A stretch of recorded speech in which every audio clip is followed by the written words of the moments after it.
ተናስተልን በድጋሚ እንደምን ቆያችሁ የኢቢሲ ተወዳጆች 7 ሰዓት ሆኖ ዜና ኢትዮጵያ ተመልሷል።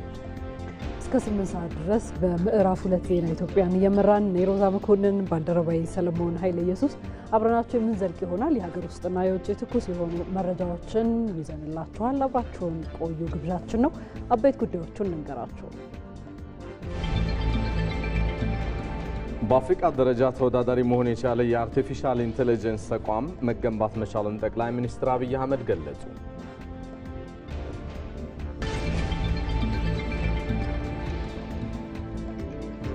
በቱሪዝም ዘርፍ እየተሰሩ ያሉ ስራዎች የኢትዮጵያን ጸጋዎች እየገለጡ መሆኑ ተገለጸ። ኢትዮጵያ የአየር ንብረት ለውጥን ለመዋጋት የወሰደቻቸው እርምጃዎች በዓለም አቀፍ ደረጃ እንደ ምሳሌ ሊወሰዱ የሚገባው ስለመሆኑ ተመራማሪዎች ተናገሩ።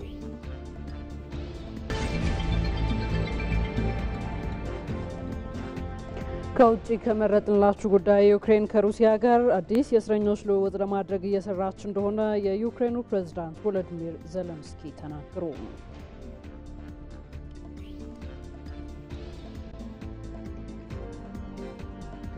በዓለም ዋንጫ ማጣሪያ ዲሞክራቲክ ኮንጎ ናይጄሪያን በማሸነፍ ለመጨረሻው ጥሎ ማለፍ ደርሳለች። ከስፖርት የመረጥነው ጉዳይ ነው።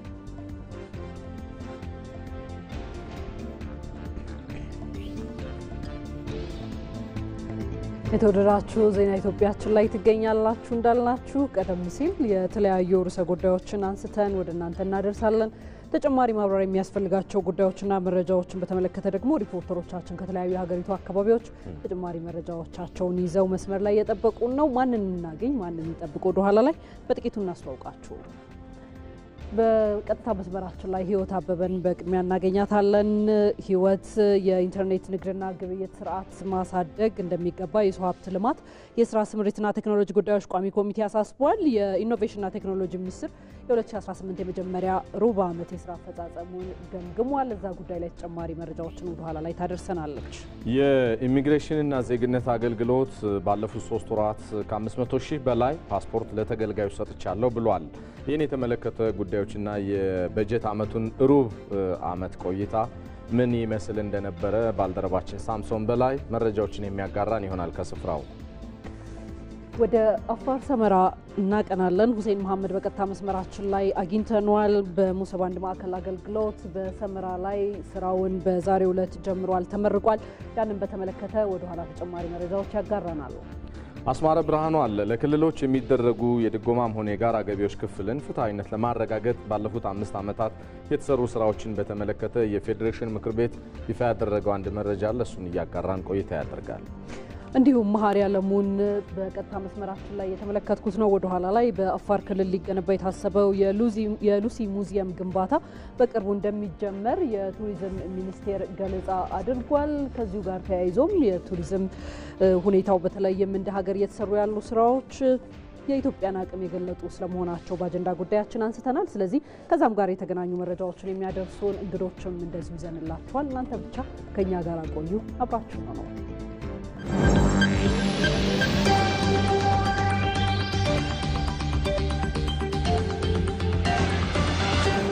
ኢትዮ መልህቅ የዓለም 12 በመቶ ንግድ፣ 30 በመቶ የኮንቴነር ዝውውር፣ በዓመት 1 ትሪሊዮን ንግድ ስለሚቀላጠፍበት የቀይ ባህር ቀጠናን ይዳስሳል።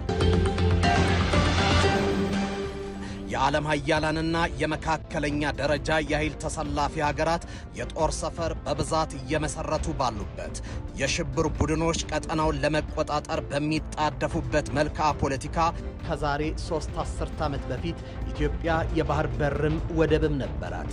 ግዙፍ የባህር ኃይልና ከባህሩ ዳርቻ የድፍድፍ ነዳጅ አጣርታ ትጠቀምም ነበር። የባህር ኃይልም የባህር ኃይል የሚባል ተቋምም በሀገሪቱ ቢሮክራሲ ውስጥ ይታወቅ ነበር። ኢትዮ መልህቅ ሰኞ ምሽት 3 ሰዓት ላይ በኢትዮጵያ ቴሌቪዥንና በኢቢሲ ዶት ስትሪም ላይ ጠብቁን። ኢትዮ መልህቅ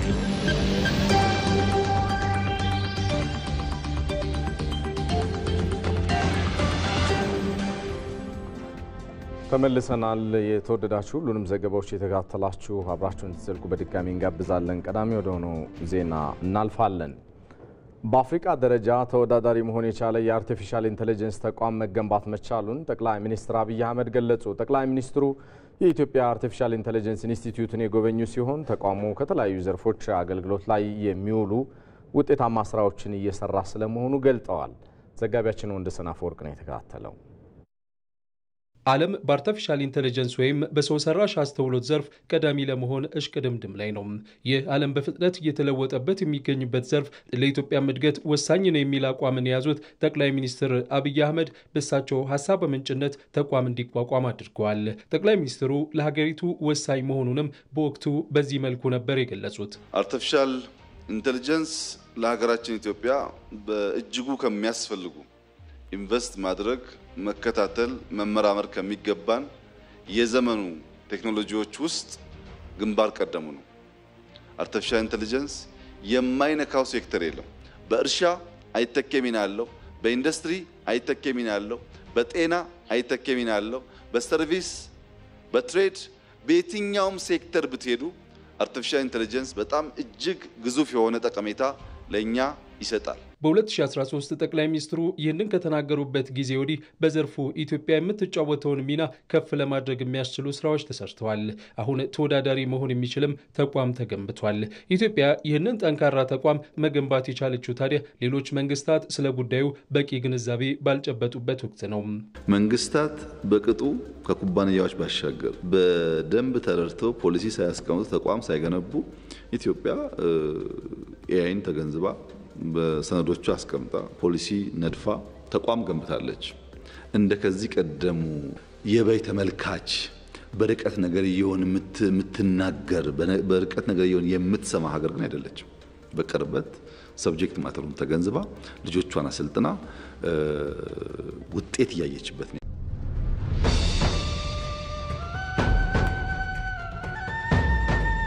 የኢትዮጵያ አርቲፊሻል ኢንተለጀንስ ኢንስቲትዩትን ተዘዋውሮ የጎበኙት ጠቅላይ ሚኒስትር አብይ አህመድ በዘርፉ የውድድር ሜዳ ላይ ተሳታፊ መሆን አለመቻል ወደ ኋላ መቅረትን እንደሚያመጣም ጠቁመዋል።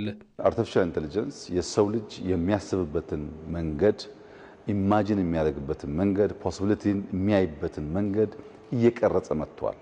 ብንፈልግም ባንፈልግም በዚህ ሬስ ውስጥ ራሳችንን ማስገባት ካልቻል ደረጃው የትም ቦታ ይሁን እንደ ሀገር እንደ ከዚህ ቀደሙ ትላልቅ ሪቮሉሽኖች ወደ ኋላ እንቀራለን። የግብርና ሪቮሉሽን 1 2 3 እያለ መጥቷል። እኛ እዛ ውስጥ አልነበርንም።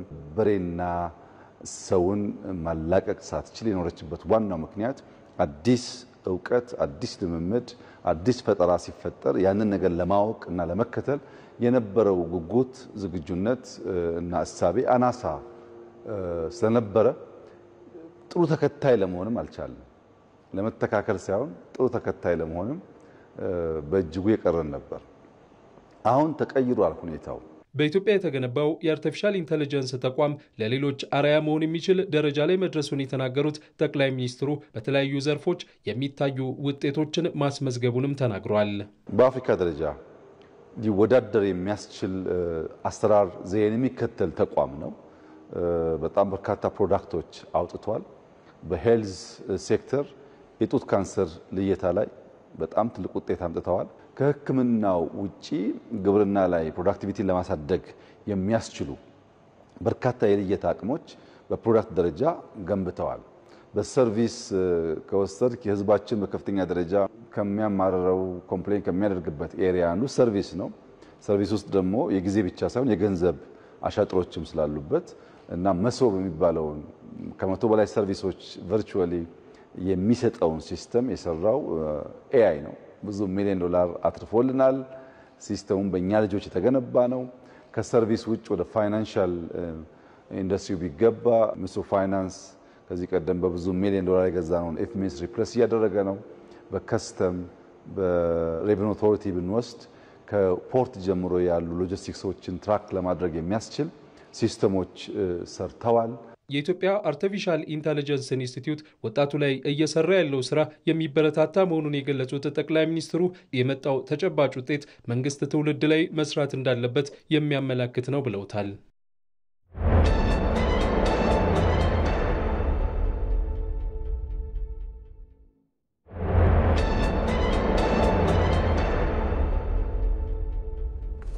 ዜና ኢትዮጵያችን ወደ አጀንዳ ጉዳዮቹ አልፏል። በዛሬ አጀንዳ ጉዳይ በዋናነት የቱሪዝም ዘርፉ የተደበቁ ጸጋዎችን እየገለጠ ስለመሆኑ ሰፋ ያለ ጊዜ ቆይታ አድርገን የምንነጋገርበት ርዕሰ ጉዳይ ይሆናል። ከዛ ጋር የተገናኙ ዘገባዎችን እናስቀድም። በቱሪዝም ዘርፍ የተሰሩ ያሉ ስራዎች የተደበቁ የኢትዮጵያ ጸጋዎች የተገለጡበት መሆኑ ተገለጸ። ኢትዮጵያ በቱሪዝም ሀብት ብትታደልም ተጠቃሚነቷ ግን እዚህ ግባ የሚባል ሳይሆን መቆየቱም እንደዚሁ። ሙሉ ግርማይ ተጨማሪውን ዘገባ ይዞታል። በታሪካዊነቱና በኪነ ህንጻ ጥበብነቱ ብዙሃን የሚደነቁበት ሆኖ ኖሯል። ዓመታትን የተሻገረው ቅርስ ተዘንግቶ ተጎሳቁሎና ተሰነጣጥቆ የሚመለከተው ሁሉ የመፍረስ ስጋት እንደተደቀነበት ሲገልጽ ቆይቷል። እንዲህ ያሉ በእጅ ያሉ ሀብቶች ጭምር መዘንጋታቸው ስለምን ያስብላል? አሁን ላይ የአጼ ፋሲል ቤተ መንግስት ቅርሱን የማዳን ስራ በመሰራቱ ዳግም እንደ አዲስ ለጎብኚዎች እንዲገለጥ በማድረግ ለብዙዎች ስጋት ምላሽ የሰጠ ነው።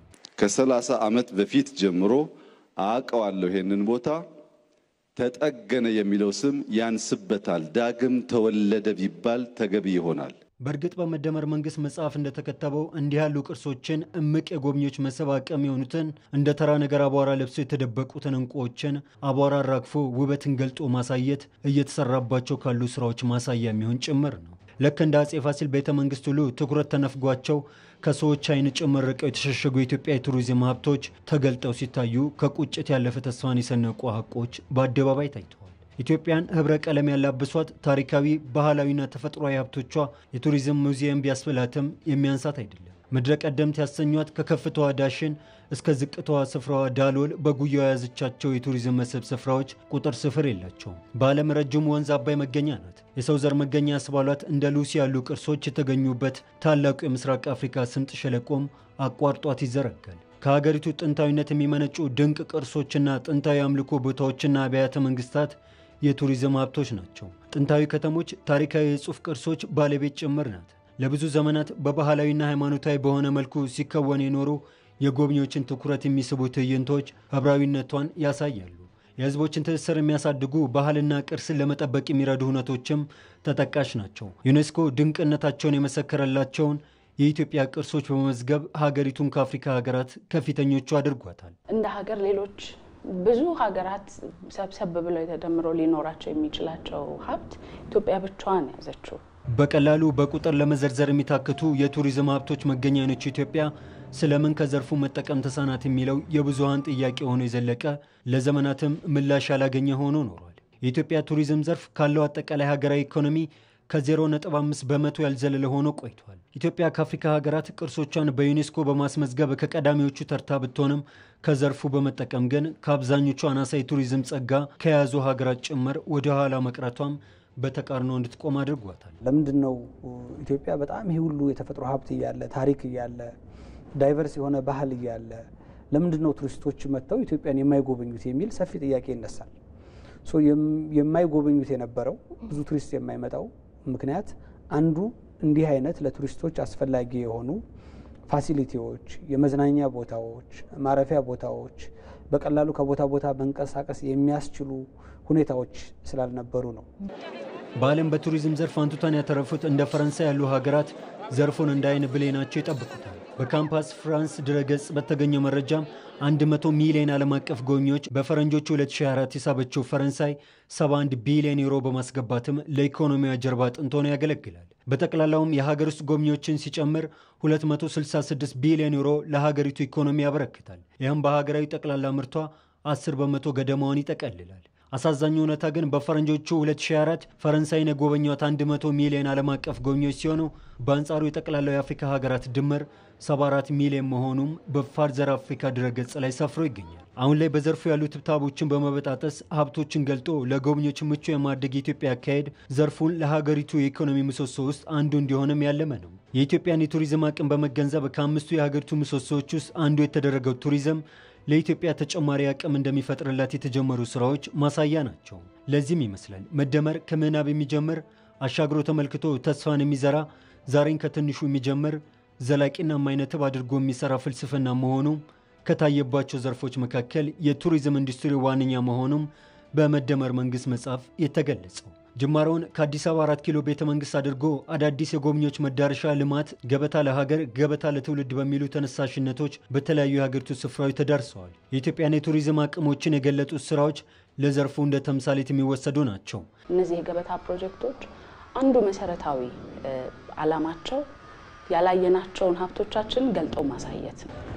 ቱሪዝም ከኢኮኖሚ አቅም ባሻገር የህዝብ ለህዝብ ትስስርን ለማጠናከርና ለጠንካራ ሀገረ ግንባታ ድርሻው የላቀ ስለመሆኑ የሀገራት ተሞክሮ ያሳያል።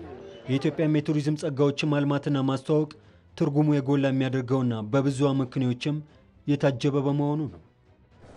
ተመልሰናል። የተወደዳችሁ እዚሁ አጀንዳ ዘገባዎቻችን ጉዳይ ዙሪያ እንግዶችን ጋብዘናል። እዚህ ስቱዲዮአችንና እንደዚሁም ባህር ዳር ስቱዲዮ በተናጠል ጉዳዮችን እያነሳን ቆይታ የምናደርግ ነው የሚሆነው። እዚህ ስቱዲዮአችን ያሉት እንግዳችን የኦሮሚያ ቱሪዝም ኮሚሽን ምክትል ኮሚሽነር ነጋ ወዳጆ ናቸው። ወደ ባህር ዳር እናቀናና ደግሞ የክልሉ የባህል ቱሪዝምና ስፖርት ቢሮ ኃላፊ አበበ እምቢያለ እዛው ባህር ዳር ስቱዲዮአችን የሚጠብቁን ይሆናል። ሁላችሁንም ለጊዜያችሁ እናመሰግናለን። አበበ ይጠብቁናል። ለጊዜዎት እናመሰግናለን። እኔም አመሰግናለሁ። የቱሪዝም ዘርፉ በአገር አቀፍ ደረጃ አንድ የኢኮኖሚ አምድ ወይ ደግሞ አንቀሳቃሽ ሆኖ ከተዘረዘሩ ዘርፎች መካከል ተለይቶ ወጥቶ የተለያዩ ስራዎች እየተሰሩበት ይገኛሉ። በክልል ደረጃ እየመጣ ያለው ልክ እንደ ሌሎች የሀገራችን አካባቢዎች የቱሪስት መዳረሻ ስፍራዎች ሰፊ የሆነ እንቅስቃሴ እየታየበት ያለ ይመስለኛልና ምንድነው ትዝብቶት? በክልል ደረጃ በኦሮሚያ ክልል እንዲሁም በሀገር ደረጃ እንደ አንድ የኢኮኖሚ አንቀሳቃሽ ሆኖ በመምጣቱ የመጀመሪያውና በጣም በትልቁ ማንሳት ያለብን የአስተሳሰብ ለውጥ ላይ ነው። ፓራዳይም ሺፍት አለ አሁን። ምክንያቱም ኢትዮጵያ ከዚህ ፊት የነበረው የኢኮኖሚ አውታር ተደርጎ የተወሰደው የግብርና መር ኢኮኖሚ ነበር። ግብርና መር ኢንዱስትሪ ተብሎ አንድ ነገር ላይ ብቻ ተንጠለጠለ ኢኮኖሚ ነበረን። ግን አሁን እንደሱ ከሚሆን የብዝሃ ዘርፍ ኢኮኖሚ ላይ ነው ያተኮረችው። ከዚህ አንጻር ደግሞ ከተመረጡት ዘርፎች ቱሪዝም አንዱ ነው። 5 ዘርፎች አሉ። ግብርና፣ ማኑፋክቸሪንግ፣ ማዕድን፣ ቴክኖሎጂና ቱሪዝም ማለት ነው። እነዚህ ዘርፎች ካያቸው አንዳቸው ብቻቸውን የሚቆሙ ሳይሆን ለብዙ ዘርፎችም አንቀሳቃሽ ናቸው። ቱሪዝምን ብትወስድም እንደዛ ነው። ስለዚህ መጀመሪያ ከአስተሳሰብ ለውጥ ወይም ደግሞ ከፍተኛ ሺፍት ከማድረግ ይጀምራል። ከዛ ሀሳቤ ደግሞ እንዲነሳ ካደረጉት ነገሮች አንዱ ምንድነው ኢትዮጵያ ያላት አቅም በራሱ ነው ያንን ደግሞ እንዲታሰብ ያደረገው። በኦሮሚያ ደረጃ ስቴት ደግሞ የተለየ ነገር አለ የምታየው። ኢትዮጵያ ያላት አብዛኞቹ ጸጋዎች ኦሮሚያ ሼር የምታደርገው የበዙ ጸጋዎች ናቸው ማለት ነው። ከዛ አንጻር እየተደረጉ ያሉት የልማት እንቅስቃሴዎችን ስታይ መጀመሪያ የፖሊሲ ለውጥ ያስፈልጋል፣ ቀደም የጠቀስኩት ማለት ነው። ሁለተኛ ደግሞ መዋቅራዊ ለውጦች ያስፈልጋሉ። ከመዋቅራዊ ለውጦች ቀጥሎ ደግሞ የኢንፍራስትራክቸር ዴቨሎፕመንቶች አሉ። መዋቅር ካየ ቱሪዝም ሚኒስቴር ተብሎ ተቋቁሟል። ከዛ በኋላ ደግሞ የፖሊሲ ሽፍት አለ። 16 ዓመት ሙሉ ስንገለገልበት የነበረው ፖሊሲ ለውጥ ተደርጎበታል። በክልል ደረጃ ደግሞ ስንመጣ የክልሉ መንግስት ኦሮሚያ ቱሪዝም ኮሚሽንን እንደ አዲስ አዋቅሮ ወደ ስራ ገብቷል ማለት ነው። ባለፉት 5 ዓመታት የሰራናቸው ስራዎች በማስተዋወቅና በዲጂታላይዜሽን ዘርፍ ሰፊ ሆኖ እንዳለ ሆኖ በልማቱ ዘርፍ ግን ምንም ትኩረት ሰጥቷቸው ማያውቁ ቦታዎች ግን በጣም ትልቅ አቅም ያላቸው ቦታዎች ከፍተኛ የልማት ስራዎች ሲሰሩባቸው ቆይተዋል። እንደነ ወንጪን፣ እነ ቤናን፣ እነ ባሊን፣ ጅማን፣ ቢሾፍቱን፣ አዳማን እና መሰል ቦታዎች ደግሞ ኮሪደር ልማት የተሰራባቸውን ከተሞችን ማንሳት ይችላል። ከዚህ አኳያ እየመጡ ያሉ ለውጦች ጸጋዎችን ከመግለጽ አኳያ ጸጋዎችን መግለጽ እና ደግሞ ማልማት አሁን ልማቶችን በተወስዳቸው ከዚህ በፊት አሁን ኢትዮጵያ የቱሪዝም በዘመናዊነት ደረጃ በተቋም ደረጃ ከተቋቋመ 7-10 ዓመታት በላይ አስቆጥሯል። ያን የሚያክል እድሜ ቢያስቆጥርም እድሜ እንጂ መሬት ላይ ያለው ነገር ስታይ ከሌሎቹ ሀገሮች እኛ ቱሪዝምን በተቋም ደረጃ ስናቋቋም በቀኝ ግዛት የነበሩ ሀገሮች የነበሩበት ደረጃ ምንም ነበረ፣ ግን ከኋላችን መጥተው ብዙ ሄደዋል። ያ ደግሞ ትኩረት ስለሰጡበት ነው። ከአቅምና ከሀብት አንጻር ቀደምም ትንታኔ ሲነሳ እንደነበረው አፍሪካ የዓለምን 30% የቱሪዝም ሀብት ብትይዝም በጥቅም ደረጃ ግን ከ5% በታች ነው የምታገኘው። ከጎብኚዎች ቁጥር አንጻርም ፈረንሳይና ስፔን የምታነሳቸው ሙሉ አፍሪካ አህጉር ከምትሰበሰብ ከምታመጣው ቱሪስት የበለጠ ነው የሚያመጡት እነሱ። ያ ያስተሳሰብ ኢትዮጵያ ስም ስመጣ ደግሞ አፍሪካ ያላት አብዛኛው የቱሪዝም ሀብት ደግሞ ኢትዮጵያ ታገኛለ። ዩኔስኮ የተመዘገቡ የቱሪዝም ቅርሶችን ካየ ደግሞ አንደኛ ብቻ ሳይሆን በብዙ ርቀት አንደኛ ሆነ ያለችው። እነዚህ አንደኛ መሆን ብቻ ሳይሆን በብዙ ርቀት አንደኛ ሆነን እንኳን እኛ ራሳችን በደንብ አላወቅናቸው። ስለዚህ በመደመር መንግስት ፍልስፍና ስመጣ ግን አቅምንም ከመርዳት ይጀምራል። አቅምን መርዳት አቅምን ተረድቶ ደግሞ ምን አይነት ልማቶች መካሄድ ይችላሉ የሚሉትን ከማሰብ አንፃር ማቀድ ብቻ ሳይሆን ዓለም አቀፍ ተወዳዳሪ ብቻ ሳይሆን ፍጥነቱ የልማቱ ፍጥነትና ቅልጥፍናው ጥራቱ እንዲሁም ደግሞ የህብረተሰብ ተጠቃሚነትን ከማትረጽ አንፃር የሰሩ ስራዎች ሰፊ ናቸው። መልካም አቶ ነጋ እንመለሳለን ወደዚህ ወደ ስቱዲዮ በቀጥታ መስመራችን ላይ ወዳሉት እንግዳችን እናምራ። አቶ አበበም ቢያለው በቀጥታ መስመራችን ላይ ያሉ ከአማራ ክልል እንግዲህ ስለ ቱሪዝም ነው ያነሳን ያለነው። በቱሪዝም ሀብቱ እንዳንድ የማክሮ ኢኮኖሚ አንቀሳቃሽ ሆኖ መውጣቱን በተመለከተ ሰፊ ያሉ ሀሳቦች በተለይ ከመደመር መንግስት ጋር ያለውን አንስተናልና ወደ እርስዎ ስንመጣ ነባር የሆኑ የቱሪዝም መዳረሻዎች በክልሉ እንዳሉ ይታወቃሉና እነዚህ ነባር የሆኑ የቱሪዝም መዳረሻዎች ላይ ተጨማሪ አዳዲስ የልማት ስራዎች መከናወናቸው አቅሙን በምን ያክል ጨምሮታል? የቱሪዝም አቅሙ ያለው ገጽታ አሁን ላይ እንዴት ይገለጻል በክልሉ? አመሰግናለሁ። እውነት ነው ከቅርብ ዓመታት ወዲህ የቱሪዝም ሀብት ትልቅ በመንግስት በኩል ትልቅ የፖሊሲ ትኩረት የተሰጠው ዘርፍ ነው። እንደ አማራ ክልል ተፈጥሯዊ ታሪካዊና ባህላዊ የመስህብ ቦታዎች ያሉት ክልል ነው። ከ3 በላይ የሚሆኑ በዓለም አቀፍ ደረጃ በዩኔስኮ ተመዝግበው ሰፊ የጎብኚ ቁጥር የሚያያቸውና የሚጎበኛቸው ናቸው። ባለፉት 2-3 ዓመታት አማራ ክልል ውስጥ ያሉ የቱሪዝም ቦታዎች ነባሮችን በማልማት አዳዲሶችን በማልማት ነባሮችን በመጠገን ሰፊ የሆነ ያልተገለጠውን የቱሪዝም ሀብት የመግለጥ የማሳወቅ የማወቅ ስራዎች እየተሰሩ ያሉበት ሁኔታ ነው ያለ። እንደ አማራ ክልልም ቱሪዝም ጸጋውን በመለየት የ25 ዓመት ስትራቴጂ እቅድ በክልል ደረጃ ታቅዶ የ5 ዓመት ስትራቴጂ እቅድና በየአመቱ የሚታቀድ አመታዊ እቅድ አለ። ይህን መሰረት አድርጎ ትኩረት ተሰጥቶ እየተሰራ ያለ ዘርፍ ነው በአማራ ክልል የቱሪዝም ዘርፉ። በተለይም የፌዴራል መንግስት በተለይ ክቡር ጠቅላይ ሚኒስትሩም አዳዲስ መዳረሻዎችን እንደ ጎርጎራ እንደ ሎጎ ሐይቅ ያሉትና በከተሞች ላይ ያለውን የኮሪደር ልማት በማልማት ለቱሪዝም ዘርፉ ከፍተኛ የሆነ ለጎብኚዎች ምቹ የሆነ ለመዝናናት በስራ የደከማ አእምሮንም ለማዝናናት ትልቅ ትኩረት ተሰጥቶ እየተሰራ ያለ ስራ ነው ያለ። በተለይም የኮሪደር ልማትን ስናይ ባህር ዳር ከተማ፣ ጎንደር ከተማ፣ ደሴ ከተማ፣ ደብረ ብርሃን፣ ኮምቦልቻ እና ሌሎችም ከተሞች ላይ በሰፊው በሚያምር ሁኔታ እየተሰራ ነው ያለ። ይሄ ከተሞች ሲያምሩ ለቱሪዝም አንዱ ቱሪስቶች ሲመጡ አኮሞዴሽን ወይም የመስተንግዶ ቦታ ያስፈልጋል። ምቹ የትራንስፖርት አቅርቦት ያስፈልጋል። እነዚህም ሁሉ የተገለጠ ከተሞች ውብ ምቹና ማራኪ እንዲሆኑ ያደረገ ነው ያለ። በዚህም ከፍተኛ የሆነ የቱሪስት ቁጥር እየጨመረ የመጣበት ሁኔታ ነው ያለ። በተለይም ጣናና ባህር ዳርና ጎርጎራን የሚያገናኝ እንግዲህ ጣናነሽ ቁጥር 2 በቅርቡ ባህር ዳር ገብታ ስራ እንደጀመረች ይታወቃል። በተለይ የባህር ዳርና የጎንደርን የቱሪዝም እንቅስቃሴ በማገናኘት በኩል ትልቅ የኢኮኖሚ ቀጠና ሆኖ በማገልገል በኩል ትልቅ ለውጥ እያመጣ ያለበት ሁኔታ ነው ያለ። በፊት በውሃ ላይ 2 ቀንና 1 ቀን ይፈጅ የነበረው የእንቅስቃሴ በአሁኑ ሰዓት በ40 ደቂቃ በ50 ደቂቃ እና በ1 ሰዓት በሚፈጅ ውስጥ ከጎርጎራ ባህር ዳር በቀላሉ ጎብኚዎች የሚንቀሳቀሱበት ሁኔታ ነው ያለ። እዚያ ባለፈ ለእንግዶች ምቹ እንዲሆኑ ተብሎ የተዘጋጁ ልዩ ልዩ ማረፊያ ቦታዎች፣ ሆቴሎች፣ ሎጆች፣ ሪዞርቶች በመሰራታቸው የጎብኚዎችን ቁጥር ከመጨመሩ ባለፈ የጎብኚዎችን የቀን ቆይታ ጊዜንም እየጨመረ የመጣበት ሁኔታ ነው ያለ ማለት ነው። በተለይም የጎንደር አብያተ መንግስታት ህንጻው በሚያምር መልኩ መታደስ ብቻ ሊባል አይገባም። ልክ ይዘቱን እንደጠበቀ እጅግ በሚያምር ሁኔታ በመታደሱ ተጨማሪም የላንድስኬፕ ስራዎችና የማረፊያ ቦታዎች በመሰራታቸው ከፋሲል አብያተ መንግስት ውስጥ እጅግ የጎብኚዎች ቁጥር እንዲጨምሩ ያደረገበት ሁኔታ ነው ያለ። ይሄ የጎብኚዎች ቁጥር የሀገር ውስጡንም የውጭ ቱሪስቱንም በመጨመር በኩል ከፍተኛ የሆነ ለውጥ ያሳየበት ሁኔታ ነው ያለ። ይሄ ብቻ አይደለም። በምስራቁ የክልላችን ቀጠና በሰሜኑ ጦርነት ጉዳት ደርሶበት የነበረው የደሴ ሙዚየም ጥገና ተደርጎለት ሀብቶቹም እየተፈላለጉ ወደ ነበረበት ስለገባ የጎብኚዎችን ቁጥር የጨመረና የአካባቢውንም የቱሪስት ቀልብ የሳበበት ሁኔታ ነው ያለ ማለት ነው። በጥቅሉ በክልላችን ተፈጥሯዊ ታሪካዊና ባህላዊ የመስህብ ቦታዎቹ አዲስ ተጨማሪ እሴት እየተጨመረላቸው ስለሆነ የጎብኚዎችን ቁጥር እየጨመረ የመጣበት ሁኔታ ነው ያለ። የጎብኚዎችም የቆይታ ጊዜ እየጨመረ የመጣበት ሁኔታ ነው ያለ ማለት ነው። መልካም።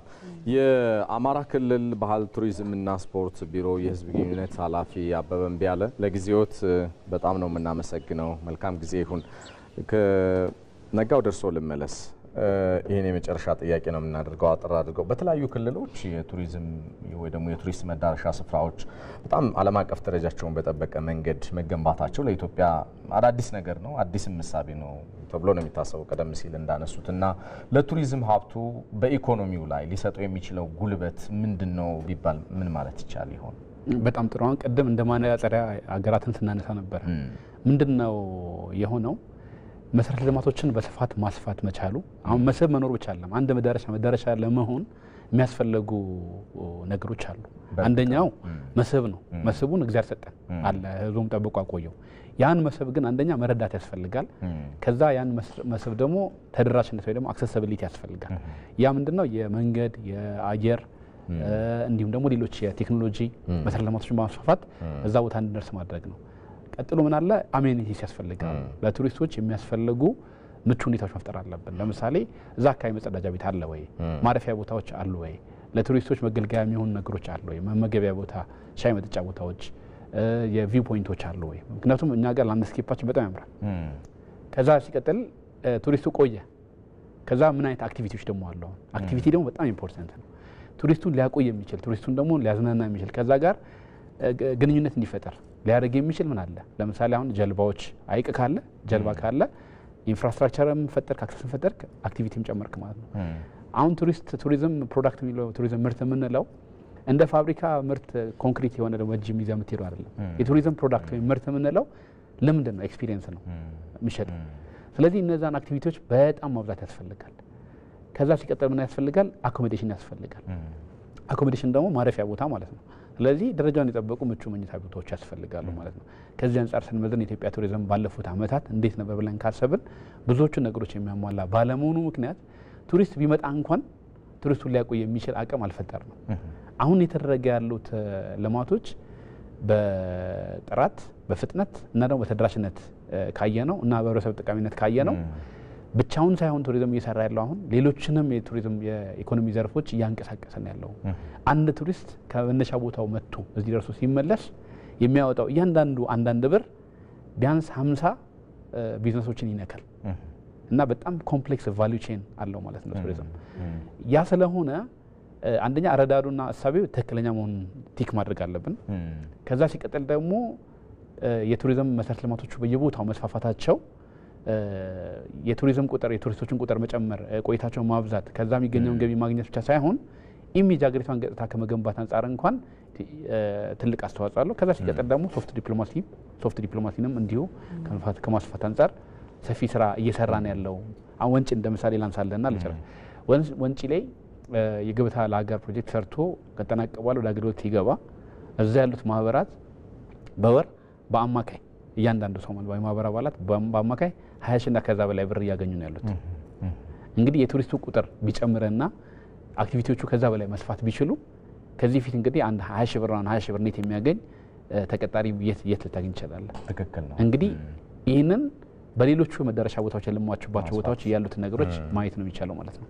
መልካም ጥሩ ቆይታ ነው ያደረግነው። የኦሮሚያ ቱሪዝም ኮሚሽን ምክትል ኮሚሽነር ነጋ ወዳጆ ለጊዜዎትም ለሀሳቦትም በተመልካቾች ስም አብዝተን ነው የምናመሰግነው። እኔም በጣም አድርጌ አመሰግናለሁ። መልካም ቀን። ቀጥለናል። የተወደዳችሁ አሁንም የቱሪዝም ጉዳይን በተለይ ጸጋዎችን መግለጽ አዳዲስ መዳረሻዎች ማልማት ላይና አንዳንድ ማክሮ ኢኮኖሚ ዘርፍ መወሰዱ ያመጣውን ጠቀሜታ ነው እየዳሰሰን የነበረው በአጀንዳ ጉዳያችን እዚሁ ላይ ነው የምንገኘው። አሁንም በዛሬው ዕለትም የሕዝብ ተወካዮች ምክር ቤት የንግድና ቱሪዝም ጉዳዮች ቋሚ ኮሚቴ የቱሪዝም ሚኒስቴርን የ2018 የመጀመሪያ ሩብ ዓመቱን እየገመገመ እየገመገመ ይገኛል። ከዛ ጋር ወደ ተገናኘ መረጃ እንምራችሁ። በአፋር ክልል ሊገነባ የታሰበው የሉሲ ሙዚየም ግንባታ በቅርቡ እንደሚጀምር በዚሁ የቱሪዝም ሚኒስቴር የሩብ ዓመት አፈጻጸም ላይ ይፋ ባደረገው መረጃ ገልጿል። የቱሪዝም ሚኒስቴር ይህን የገለጸው ግንባታው ለምን ዘገየ የሚል ጥያቄም ከንግድ ቱሪዝም ጉዳዮች ቋሚ ኮሚቴ ከተወካዮች ምክር ቤት ማለት ነው ለቀረበለት ጥያቄ መልስ ሰጥቷል። እዚህ ርዕሰ ጉዳይ ላይ ተጨማሪ የሆነ ቆይታ እናደርግ።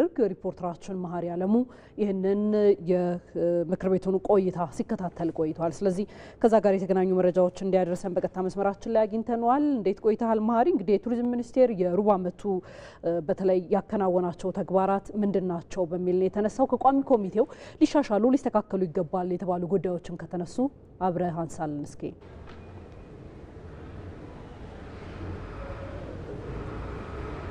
አመሰግናለሁ ሮዛ። እንግዲህ ቀደም ብለሽ አንቺም እንዳልሽው እንግዲህ በዛሬው ዕለት የንግድና የቱሪዝም ጉዳዮች ቋሚ ኮሚቴ የቱሪዝም ሚኒስቴርን የመጀመሪያ ሩብ ዓመት ማለት ነው ግምገማ አድርጓል። እንግዲህ በዚህ ግምገማው ላይ በተለይ ደግሞ ሚኒስቴር መስሪያ ቤቱ ምን ጉዳዮችን ከወነ፣ ምን አይነት ክፍተቶች ደግሞ በሩብ ዓመት ውስጥ ነበሩበት የሚሉ ጉዳዮች በስፋት ተነስተው ውይይት ተደርጎባቸዋል። እንግዲህ ከዚህ ውስጥ እንግዲህ ቀደም ሲል አንቺም እንዳልሽው በተለይ ደግሞ የሰው ልጅ መገኛ የሆነው አፋር ክልል ይገነባል ተብሎ የታሰበው የሉሲ ሙዚየም ማለት ነው ግንባታው ለምንድን የዘገየ የሚል ቅሬታ ወይም ደግሞ ጥያቄ ተነስቷል ከቋሚ ኮሚቴው። ከዚህ ባለፈ እንግዲህ ሌሎች የተለያዩ ጥያቄዎችም ተነስተዋል። በተለይ ከዚህ ባለፈ ሌላው የተነሳው ጉዳይ ደግሞ ምንድነው በተለይ በጠቅላይ ሚኒስትሩ አብይ አህመድ አማካኝነት ይፋ ከተደረጉ ኢኒሼቲቮችና የቱሪዝም መዳረሻ ከሆኑት ባለፈ ቱሪዝም ሚኒስቴር በራሱ የተለያዩ የቱሪዝም መዳረሻዎችን ለማስፋት ምን እየሰራ ነው፣ ምን አይነት ልማቶችን ምን አይነት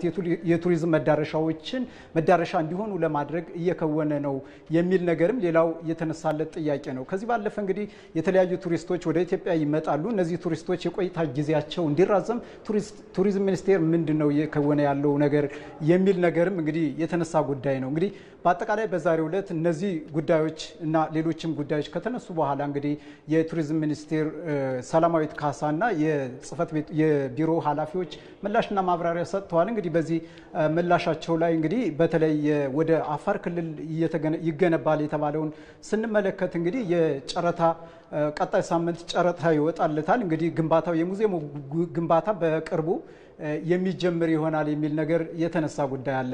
እንግዲህ ከዚህ ባለፈ እንግዲህ ቱሪዝም ሚኒስቴር ደግሞ የተለያዩ የቱሪዝም መዳረሻዎችን ለማስፋት ምን እየሰራ ነው የሚለውንም ስንመለከት እንግዲህ ቱሪዝም ሚኒስቴር የተለያዩ መዳረሻዎችን ለማልማት በተለይ ከክልሎች ጋር በቅንጅት እየሰራ ነው የሚገኝ።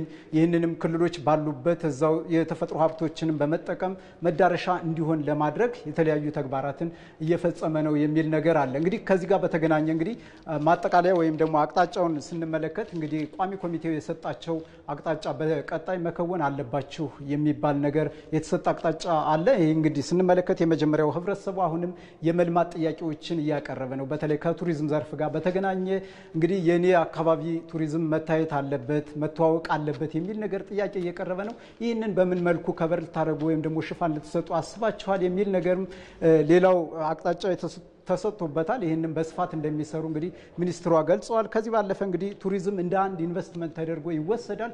ይህንን ኢንቨስትመንት እንግዲህ በቀጣይ ተደራሽ ለማድረግ ኢንቨስተሮቹ በዚህ ዘርፍ እንዲሰማሩ ለማድረግ መስራት አለባቸው የበለጠ የሚል ነገር አቅጣጫ ተሰጥቷል። ከዛ ውስጥ ባለፈ ደግሞ እንግዲህ የቱሪስት ፍሰቱ ላይ የሰርቪስ አገልግሎት ተደራሽ ማድረግ አለባቸው። ኢትዮጵያ የበርካታ የቱሪስት መዳረሻዎች ያሉባት ሀገር ነች። ይህንን አጠናክራችሁ መቀጠልና ኢትዮጵያን የበለጠ ማስተዋወቅ ይገባቸዋል የሚል ነገርም የተሰጠ አቅጣጫ ነው ማለት ነው። እንግዲህ አጠቃላይ ይህን ይመስላል። ሮዛ መልካም መሀሪ፣ እናመሰግናለን ለመረጃዎቹ። መልካም ቀን ይሆንልን።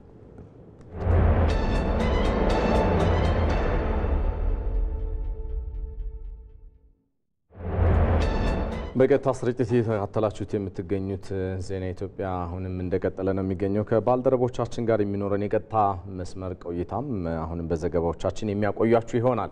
የኢንተርኔት ንግድና ግብይት ስርዓት ማሳደግ እንደሚገባ የሰው ሀብት ልማት የስራ ስምሪትና የቴክኖሎጂ ጉዳዮች ቋሚ ኮሚቴ አሳሰበ። ቋሚ ኮሚቴው የኢኖቬሽንና ቴክኖሎጂ ሚኒስቴር የ2018 የበጀት ዓመት የመጀመሪያው ሩብ ዓመት የስራ አፈጻጸም ገምግሞ ምላሽ ሰጥቷል። በዚህ ወቅት የኢንተርኔት ንግድና ግብይት ለማሳደግ የተሰሩ ስራዎች ያሉበትንም ደረጃ ተነስቶ በቅርቡ የተቋቋመው የኒውክሌር ኤነርጂ ኮሚሽን ምን አይነት ስራዎች ተጀምረው እየተሰሩበት ይገኛል የሚለውም የቋሚ ኮሚቴው ትኩረት ነበረ። እዚህ ጉዳይ ላይ ልናቆያችሁ ነው። ይህንን ውይይት እየተከታተለች የምትገኘው ዘጋቢያችን ህይወት አበበ ተጨማሪዎችን ልታጋራን በቀጥታ መስመራችን ላይ ነው የምትገኘው። ሰላም ላንቺ ህይወት፣ እንደምን ቆየሽ? ቋሚ ኮሚቴው የቴክኖሎጂ ተደራሽነትና የማህበረሰብ ኑሮ ለማሻሻል እየሰራቸው ያሉ ሀሳቦችና የተነሱ ጉዳዮች ምን ግብረ መልስ ተሰጠባቸው? በሚኒስቴር መስሪያ ቤቱ የተነሱ ሀሳቦችንም ልታጋሪን ትችያለሽ? አመሰግናለሁ ሰለሞን። እንደምንላችኋል ተመልካቾች። ዛሬ እንግዲህ በህዝብ ተወካዮች ምክር ቤት የሰው ሀብት ልማት የስራ ስምሪትና የቴክኖሎጂ ጉዳዮች ቋሚ ኮሚቴ ለኢኖቬሽንና ቴክኖሎጂ ሚኒስቴር ባለፉት 3 ወራት የመጀመሪያው የ2018 ሩብ ዓመት ምን ስራዎች ተከናወኑ በሚለው ዙሪያ ላይ እንግዲህ ገምግሞ ከሚኒስቴሩ ምላሽ ከተሰጠ በኋላ እንዲሁ ግብረ መልስ ሰጥቷል። ቋሚ ኮሚቴው በዋናነት ከተነሱ ሀሳቦች መካከል እንግዲህ መግቢያው ላይ ቀድሞ እንደተነሳው በኢኮሜርስ እንዲሁም ደግሞ የኢንተርኔት ንግድና ግብይትን የተመለከተው ጉዳይ ነው። እንግዲህ ባለንበት ጊዜ በእንደዚህ አይነት በኢንተርኔት መገበያየት እየተለመደ መጥቷል። ነገር ግን በዚህ ስርዓት ውስጥ ያሉት አብዛኞቹ እውቅና ያላቸው አይደሉም። ከዚህ ጋር ተያይዞ እንግዲህ ምን እየተሰራ ነው ተብሎ ጥያቄ ቀርቦ ነበረ ለሚኒስቴር መስሪያ ቤቱ። እንግዲህ በዋናነት የሚመለከተው የንግድና ቀጣናዊ ትስስር ሚኒስቴር በመሆኑ ከዚህ ተቋም ጋር በጋራ እየተሰራ እንደሆነ ነው እንግዲህ ሚኒስቴር መስሪያ ቤቱ ምላሽ የሰጠው። ሌላው እንግዲህ መንግስት በትኩረት እየሰራው ካለው ዘርፍ መካከል የአገልግሎት ዘርፉ በቀዳሚነት ይጠቀሳል።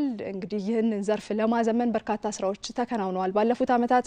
ይህ ግን በቂ ሆኖ ስላልተገኘ የአንድ ማዕከል አገልግሎት በሀገራችን የተለያዩ አካባቢዎች አዲስ አበባን ጨምሮ እየተሰራ እንደሆነ ይታወቃል። አሁን ወደ 20 ደርሰዋል የአንድ ማዕከል አገልግሎት የሚሰጡት። ታዲያ ይህ ከቴክኖሎጂ ጋር ቀጥተኛ ግንኙነት ስላለው ከዚህ ሚኒስቴር ጋርም የሚሰሩ ስራዎች በርካታ በመሆናቸው ባለፉት 3 ወራት ምን ስራዎች ተከናውነዋል የሚል ጥያቄ ተነስቶ ነበረ።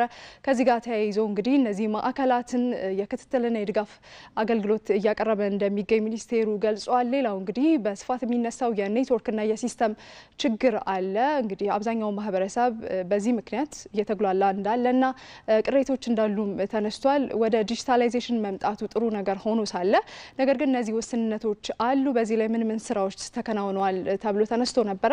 የሲስተም ችግሮችን ለመፍታት እንግዲህ እነዚህ ሲስተሞች ከመበልጸጋቸው ወይም አገልግሎት ከመስጠታቸው በፊት ፍተሻ እንደሚደረግላቸው ከዛ በኋላ ደግሞ ክትትል እንደሚያደርግ ነው ሚኒስቴሩ የተናገረው። ሌላው ከኔትወርክ ጋር የተገናኘው ደግሞ ከኢትዮ ቴሌኮም ጋር ስራዎች እየተሰሩ መሆኑም ተነስቷል። እንግዲህ በቅርቡ ደግሞ በሀገራችን የተደረገ ብስራት ነበር። በጠቅላይ ሚኒስትር አብይ አህመድ አማካኝነት የኒውክሌር ኢነርጂን በተመለከተ እንግዲህ የኒውክሌር ኢነርጂ ኮሚሽን ተቋቁሟል። ታዲያ ይህንን በዋናነት የሚቆጣጠረው ስልጣን ያለው ይህ መስሪያ ቤት ነው። ጅምር ስራዎች መኖራቸውና እነዚህ ስራዎች ደግሞ በጥራት እንዲከናወኑ በርካታ ስራዎች እየተከናወኑ እንደሚገኙም ነው የተነሳው። ሌላው እንግዲህ በቴክኖሎጂ የዜጎችን ኑሮ ለማቅለል ምን ስራዎች እየተሰሩ ነው የሚለውም እንግዲህ አንዱ ጉዳይ ነበረ። ይህንን በተመለከተ እንግዲህ ሰፊ ስራዎች እንደሚጠበቁበት ከሚኒስቴሩ በቋሚ ኮሚቴው አማካኝነት ተነስቷል። ሌላው የኦዲት ክዋኔ ነው።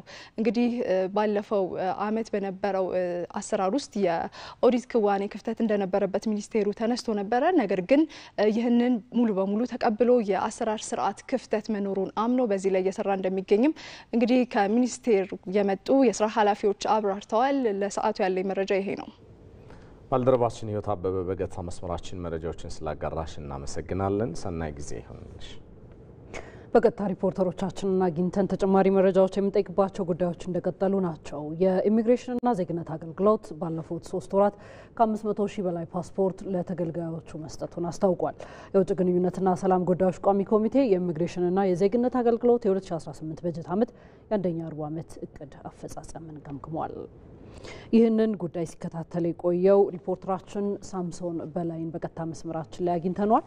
እንዴት ቆይተሃል ሳምሶን? እንግዲህ ይህ አገልግሎቱ በተለይ በ3 ወራት የነበረው አፈጻጸም ካስቀመጠው ከእቅዱ አንጻር ምን ይመስላል? ቋሚ ኮሚቴው ደግሞ ይህንን ጉዳይ ተመልክቶ በማሳሰቢያነት የሰጠው ጉዳይም ካለ እሱ ላይ መረጃዎችን አድርሰን። መልካም እንግዲህ እጅግ አድርጌ አመሰግናለሁ ሮዛ። እንግዲህ ቀደም ሲል አንቺም እንደገለሽው የውጭ ግንኙነትና የሰላም ጉዳዮች ቋሚ ኮሚቴ በዛሬው ዕለት የኢሚግሬሽንና ዜግነት አገልግሎት የ2018 የመጀመሪያ ሩብ ዓመት እቅድ ተግባራትን እየገመገመ ነው የሚገኘው። እንግዲህ ከዚሁ ጋር በተገናኘ በመጀመሪያው ሩብ ዓመት ላይ 780 ሺህ የሚጠጉ ፓስፖርቶችን ለተገልጋዮች ለመስጠት እቅድ ይዞ ከነዛ ውስጥ ወደ 545 ሺህ በላይ ለሚሆኑ አገልግሎት ፈላጊዎች የፓስፖርት አገልግሎት መስጠቱን አስታውቋል። እንግዲህ ይህ ቁጥር ከተመሳሳይ ከ2017 የመጀመሪያ ሩብ ዓመት ጋር ሲነጻጸር እንግዲህ ከፍተኛ ለውጥ ያለው መሆኑም ተገልጿል። እንግዲህ ባለፈው ዓመት የመጀመሪያ ሩብ ዓመት ላይ ወደ 371 ሺህ ገደማ የሚጠጉ ፓስፖርቶችን ብቻ ነው መስጠት የተቻለው። እንግዲህ ከዚህ ባሻገር በአጠቃላይ በተቋሙ በተሰጡ አገልግሎቶች በዚህ የመጀመሪያ ሩብ ዓመት ወደ 3.1 ሚሊዮን የሚሆኑ ተገልጋዮች አገልግሎት ማግኘት መቻላቸው ተገልጿል። ከዚሁ ጎን ለጎን እንግዲህ ከነዚህ ከ3.1 ሚሊዮኑ መካከል ወደ 2 ሚሊዮን የሚሆኑት ከሀገር የወጡና ከሀገር የገቡ ተገልጋዮች መሆናቸው ተገልጿል። ከነዚህ ጋር በተገናኘ እንግዲህ በርካታ ጉዳዮች በቋሚ ኮሚቴው እየተነሱ የነበሩ ጉዳዮች ነበሩ። ከነሱ መካከል ያለው የአገልግሎት አሰጣጥ ክፍተት አነስተኛ መሆን እንደዚሁም ደግሞ የኦንላይን ምዝገባ በሚደረግባቸው ጊዜያት ደግሞ እነዛን ሰዎቹ በቀላሉ ያንን አገልግሎት ማግኘት አለመቻላቸውና ሌሎች መሰል ችግሮች አሁንም የተገልጋዩ ፈተናዎች እንደሆኑ አንስተዋል። እንግዲህ ከዚሁ ጋር በተገናኘ ተቋሙ በከፍተኛ ሁኔታ አሁን እያሳሰበኝ የመጣው የሐሰተኛ ሰነድ ጉዳይ ነው። በዚህም ጠንክሬ እየሰራው ነው የሚገኘው። በተመሳሳይ ወቅት ላይ አምና ወደ 2200 ገደማ የሚጠጉ ሐሰተኛ ሰነዶችን ነበር ትሬስማን መቆጣጠር የቻልኩት። ከዚሁ ጋር በተገናኘ ግን አሁን ከ8909 ገደማ የሚጠጉ ሐሰተኛ ሰነዶችን ማግኘት ሚያስችያለሁ ብሏል። ከዚህ በተጓዳኝ ደግሞ በህገወጥ መንገድ ወደ ሀገር ውስጥ የሚገቡ ከ3400 በላይ የሚሆኑ የውጭ ዜጎችን በሀገር ውስጥ እንደሚገኙ ተገልጿል። የኦንላይን ጉዳይን አስመልክቶ ደግሞ በተነሳው ርዕስ እንግዲህ የኦንላይን ምዝገባም ዜጎች ራሳቸው ወይም ተገልጋዮች ራሳቸው መመዝገብ የሚችሉበትን እድል ቢፈጥሩ መልካም ነው። ካልሆነ ግን የተቋሙ የተለያዩ በርካታ ቢሮዎች አሉ። እዛ አካባቢ በመምጣት አገልግሎቱን ማግኘት ይችላሉ እንጂ እኔ በራሴ እውቅና የሰጠሁት የኦንላይን ፎርም የሚያስሞላ የትኛውም አካል የለም። ይሄንን ቋሚ ኮሚቴው ሊያውቅልኝ ይገባል ብሏል። እንግዲህ በአጠቃላይ በሰጠው አገልግሎት ወደ 10.5 ቢሊዮን ብር እንግዲህ በመጀመሪያው ሩብ ዓመት ገቢ ማስገባት ችሏል። ይህም ከተመሳሳይ ወቅት ጋር ሲነጻጸር እንግዲህ ባለፈው 2017 የመጀመሪያ ሩብ ዓመት ላይ ወደ 6 ቢሊዮን ብር ገቢ አግኝቷል። ይህንንም አስመልክቶ እንግዲህ ቋሚ ኮሚቴው ያነሳው ጥያቄ ያለ አገልግሎት ከመስጠት ይልቅ ገንዘብ መሰብሰብ ላይ ተቋሙ ትኩረት እያደረገ ነው፣ ይሄስ ጉዳይ እንዴት ይታያል የሚል ሀሳብ አንስቷል። እንግዲህ ተቋሙን በሰጠው ምላሽ አገልግሎቱ እየዘመነ በሄደ ቁጥር እንግዲህ በርካታ እንደ ምሳሌ ያነሳው ይሄ የኢፓስፖርት የሚባለውን መንግስትም ራሱ ድጎማ እያደረገበት ጭምር አገልግሎቱ እንደሚሰጥ፣ ሌሎች በርካታ አገልግሎቶች በተስፋፉ ቁጥር አገልግሎት የሚሰጡ አካላትም እንዲሁም መስኮችም እየሰፉ በመምጣታቸው እንግዲህ ከዚህ አንጻር የሚሰጠው አገልግሎት እንዲያውም በሚፈለገው ልክ ወይንም ደግሞ በሚገባው ልክ ገንዘብ ተቋሙ እየተቀበለ አለመሆኑ ተጠቅሷል።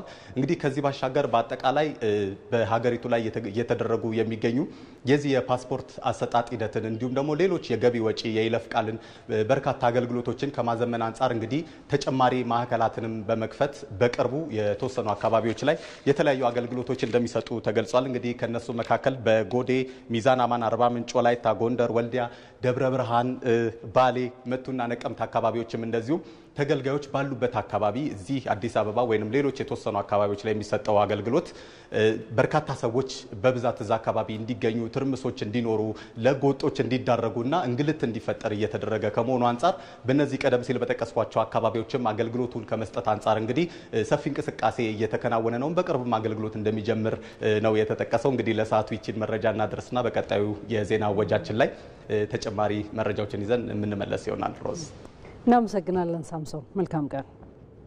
ዘገባዎቻችን እንደቀጠሉ ናቸው። ለክልሎች የሚደረጉ የድጎማም ሆነ የጋራ ገቢዎች ክፍልን ፍትሐዊነት ለማረጋገጥ ሲባል ባለፉት 5 ዓመታት ውጤታማ ስራዎች ስለመከናወናቸው የፌዴሬሽን ምክር ቤት አስታውቋል። የጋራ ገቢዎች ክፍፍል ቀመር ላይ በተደረገው ማሻሻሎችም የክልሎችን የገቢ መጠን በእጅጉ ማሳደግ ስለመቻሉም እንደ አብነት ተጠቅሷል። የፌዴሬሽን ምክር ቤት በፊስካል ግንኙነቶች እና ተያያዥ ጉዳዮች ዙሪያ ከፌዴራልና ከክልል ከፍተኛ የስራ አመራሮች ጋር እየመከረ ይገኛል። ይህንን ሁነት እየተከታተለ የሚገኘው ዘጋቢያችን አስማራ ብርሃኑ ተጨማሪ መረጃዎችን ሊያጋራን በቀጥታ መስመራችን ላይ ይገኛል። ሰላም ላንተ አስማራ፣ እንደምን ቆየ? ፍትሐዊ የሀብት ክፍፍል ለመሆኑ እንዲረጋገጥ ምን ምን ማሻሻያ ስራዎች ነው ባለፉት 5 ዓመታት የተሰሩ የተባሉት? ምናልባት በመድረኩ የተነሱ ዋና ዋና ጉዳዮችን ሰብሰብ አድርገህ ልትነግረን ትችላለህ? አመሰግናለሁኝ ሰለሞንና ሮዛ። እንግዲህ ቀደም ሲል አንተም እንደጠቀስከው ዛሬ የፌዴሬሽን ምክር ቤት በአዳማ ከተማ ከክልልና ከፌዴራል ከፍተኛ የስራ ኃላፊዎች ጋር ከፊዚካል ፌዴራሊዝም ወይም የፊዚካል ግንኙነትን በተመለከተ ውይይት እያደረገ ነው የሚገኘው። የፌዴሬሽን ምክር ቤት እንግዲህ ዋናና አንደኛ ኃላፊነቱ እንደሚታወቀው ፍትሃዊ የሀብት ክፍፍልን በክልሎችና በህዝቦች መካከል እንዲረጋገጥ ማድረግ ነው። ይህንን እውን ለማድረግ ደግሞ የፌዴሬሽን ምክር ቤት በሪፎርሙ በተለይ ባለፉት 5 ዓመታት የተለያዩ ማሻሻያዎችን ሲያደርግ መቆየቱንም በዚህ መድረክ ላይ የፌዴሬሽን ምክር ቤት አፈ ጉባኤ አቶ አገኘው ተሻገር ገልጸዋል። በዋናነት ፍትሃዊ የሀብት ክፍፍል በክልሎችና በህዝቦች መካከል እንዲረጋገጥና እውን ፌዴራሊዝም በሀገሪቱ እንዲሰፍን ለማድረግ የተለያዩ የህግ ማሻሻያዎች ሲደረጉ መቆየታቸውም ነው የተገለጸው። ይህንን ሂደት ለማለፍ 5 መስፈርቶች ላይ በዋናነት ትኩረት ተደርጎ መሰራቱም እንደዚሁ ተነስቷል። የመጀመሪያውና ዋናው ህጋዊ ማዕቀፍን ተከትሎ መስራት እንደሆነ ተገልጿል። በዚህም ተጨባጭ ለውጦች እየመጡ ነው ተብሏል። ግልጽ አሰራርን መዘርጋትም እንደዚሁ ፍትሃዊ የሀብት ክፍፍልን በክልሎች ለማስፈን አንደኛው የተኬደበት መንገድ እንደሆነ ነው የተነሳው። አሳታፊነትና ተአማኒነትንም እንደዚሁ ማስፈን ሌሎቹ መስፈርቶች እንደሆኑ ተነስቷል። ክትትልና ድጋፍ ከክልል ጀምሮ በዞን በወረዳ ላይ ማድረግም እንደዚሁ ውጤት የታየበትና አንደኛው የተኬደበት መንገድ መሆኑ ነው የተገለጸው። እንግዲህ ባለፉት 5 ዓመታት በተለይ ደግሞ በዚህ ፍትሃዊ የሀብት ክፍፍልን በህዝቦችና በክልሎች ለማረጋገጥ በተሰራው ስራ ተጨባጭ ለውጦች እየመጡ መሆናቸው ተገልጿል። ማሻሻያ ከተደረገባቸውና ከፍተኛ ለውጥ ከታየባቸው ዘርፎች መካከል አንደኛው የጋራ ገቢዎች የክፍፍል ቀመር ላይ የተደረገው ማሻሻያ እንደሆነ ነው የተገለጸው። ባለፉት ዓመታት ከ5 ዓመት በፊት በነበረው የጋራ ገቢዎች የክፍፍል ቀመርን ስንመለከት 4.2 ቢሊዮን ብር ነበር የክልሎች የጋራ የገቢ ክፍፍሉ የነበረው መጠን ማለት ነው። የ2017 በጀት ዓመት አፈጻጸምን ስንመለከት ግን 91.73 ቢሊዮን ብር የጋራ ገቢ ሆኖ ለክልሎች ክፍፍል መደረጉ ነው የተገለጸው። ይህንን መጠን ደግሞ በ2018 በጀት ዓመት ወደ 103 ቢሊዮን ብር ለማሳደግ ታቅዶ እየተሰራ መሆኑም ተነስቷል። እንግዲህ ገቢውም ማደግ የቻለው የጋራ ገቢ ክፍፍሉም ሊያድግ የቻለው በዋናነት እንግዲህ በዚህ የጋራ ገቢዎች ክፍፍል ቀመር ላይ በተደረገው ማሻሻያ የመጣ ለውጥ መሆኑ እንደዚሁ ተነስቷል። ሌላው ማሻሻያ ተደርጎበት ከፍተኛ ለውጥ የተገኘበት የድጎማ በጀት ላይ ነው።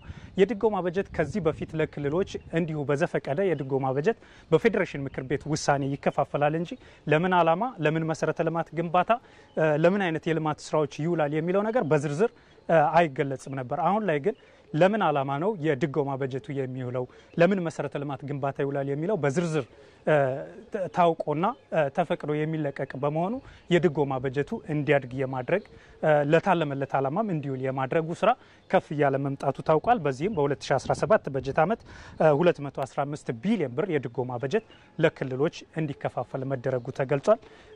እንደዚህ ክልሎች፣ ባለድርሻ አካላት፣ የፌዴራል ከፍተኛ አመራሮች በጋራ ሆነው ፍትሃዊ የሀብት ክፍፍል እንዲደረግ ውይይት ማድረጋቸውን ፍትሃዊነቱን ፌዴራሊዝሙን እውን ለማድረግ ትልቅ አስተዋጽኦ እንደሚኖረው የዚህ ውይይት ተሳታፊዎች እንደዚሁ አንስተውልናል። እንዳጠቃላይ እስካሁን የነበረው የመድረኩ ሂደት ይህንን ይመስላል።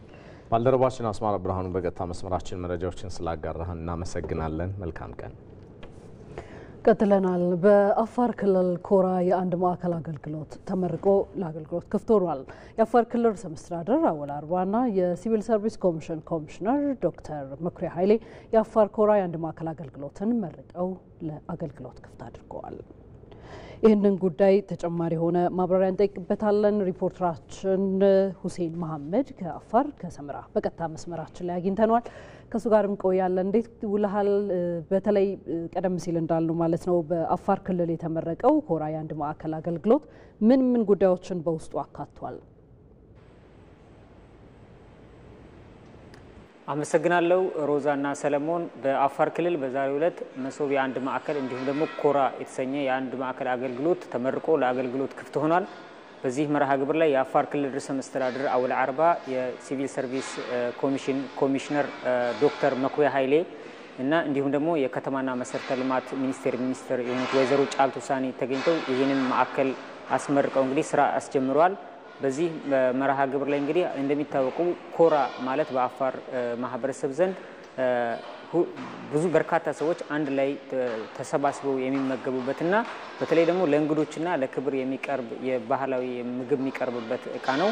ይህ ደግሞ መሶብ ከሚለው ጋር ተቀራራቢነት ስላለው መንግስት በተለይ ለአገልግሎትና ለአስተዳደር በሰጠው ትኩረት የመሶብ አገልግሎት ስራዎች በየክልሉ እየተስፋፉ እንደሚገኙ ይታወቃልና ይህንን በማስመልከት እንግዲህ ዛሬ በአፋር ክልል ኮራ የአንድ ማዕከል አገልግሎት ተመርቆ ስራ በቀጥታ ጀምሯል ማለት ነው። በዚህ መርሃ ግብር ላይ እንግዲህ መልእክት ያስተላለፉት የኢትዮጵያ ሲቪል ሰርቪስ ኮሚሽን ኮሚሽነር ዶክተር መኩሪያ ኃይሌ የመንግስት አገልግሎትና እንዲሁም ደግሞ አስተዳደር ሪፎርሞች ለሁሉም ሴክተር መስሪያ ቤቶች በመሆናቸው አጠቃላይ የቴክኖሎጂ ሽግግሩና እንዲሁም ደግሞ መንግስት በተለይ ለህብረተሰቡ ለዜጎቹ ዘመናዊ የሆነ አገልግሎትን በዘላቂነት ለመስጠት የአንድ ማዕከል አገልግሎት በየአካባቢው እየተስፋፋና በአገልግሎት ወደ ስራ እየተገባ እንደሚገኙ አንስተዋል። በአጠቃላይ በሀገር ደረጃ እስካሁን ባለው 21 የሚሆኑ የአንድ ማዕከል አገልግሎቶች ተጠናቀው ወደ ስራ ይገቡና በቀጣይ ደግሞ ከ70 በላይ የሚሆኑ የአንድ ማዕከል አገልግሎቶች በቀጣይነት እንደሚመረቁና ወደ ስራ እንደሚገቡ ኮሚሽነሩ እዚህ ላይ ጠቅሷል። አጠቃላይ ደግሞ ዜጎች የሚፈልጉትን አገልግሎት በአንድ ማዕከል እንዲያገኙና ዘላቂ የሆነ የአገልግሎት አሰጣጥን ለማዘመን ሰፊ እገዛ እንደሚሰጥ ነው የገለጹት። የአፋር ክልል ርዕሰ መስተዳድር አወል አርባ በዚህ መርሃ ግብር ላይ ባነሱት መልእክት በክልሉ በተለይ ገቢን ከማሳደግ ቴክኖሎጂን ከማዘመን ለህብረተሰቡ ደግሞ ዘላቂ የሆነ አገልግሎትን ፈጣን አገልግሎትን ከመስጠት አኳያ እንዲሁም ደግሞ ህብረተሰቡና ዜጎች ያላቸውን የመልካም አስተዳደር ጥያቄዎችን ለመፍታት ትልቅ አቅም የሚፈጥር እንደሆነ ነው ርዕሰ መስተዳድሩ የጠቀሱት። እንግዲህ በዛሬው ዕለት በተመረቀው በአፋር ክልል ኮራ የአንድ ማዕከል አገልግሎት ላይ 5 የሚሆኑ ተቋማትና ወደ 13 በላይ የሚሆኑ አገልግሎቶች በዚህ ማዕከል ላይ በአሁን ጊዜ አገልግሎት እንደሚሰጡ ነው የተገለጸው። እንደሚታወቀው የአፋር ማህበረሰብ በኢትዮጵያ ገቢና ወጪ ንግድ ማዕከል ላይ የሚገኝ ከተሞችና ህብረተሰብ በመሆኑ ከፍተኛ የሆነ የንግድ እንቅስቃሴ የሚገኝበትና ይህንን ደግሞ የሚፈልጉትን እያንዳንዱ የንግድ እንቅስቃሴዎች እንዲሁም ደግሞ ክልሉ ለኢንቨስትመንት እንዲሁም ደግሞ ለቱሪዝም ፍሰት በጣም እምቅ አቅም ያለው ክልል በመሆኑ ይህንን በዘመናዊ መልኩ ለመታገዝና አገልግሎቶችን በዘመናዊ መልኩ ለመስጠት የሚያግዝ በመሆኑ ይህ አገልግሎት የሚኖረው ሚና ከፍተኛ መሆኑን ተገልጿል። በቀጣይ ደግሞ ተጨማሪ አገልግሎት ተቋማትና እንዲሁም ደግሞ ተጨማሪ አገልግሎቶች በሂደት ወደዚህ ማዕከል ገብተው አገልግሎት ለህብረተሰቡና ለዜጎች እንደሚሰጡ ተገልጿል። አገልግሎቱ አሁን የተመረቀው የመጀመሪያው ምዕራፍ ነው። በሂደት ደግሞ ሌሎች ምዕራፎች እንደሚመረቁ ነው የተገለጸው። እስካሁን ያለኝ መረጃ ይሄን ይመስላል። አመሰግናለሁ። እናመሰግናለን ሁሴን። መልካም ቀን ይሁንልህ።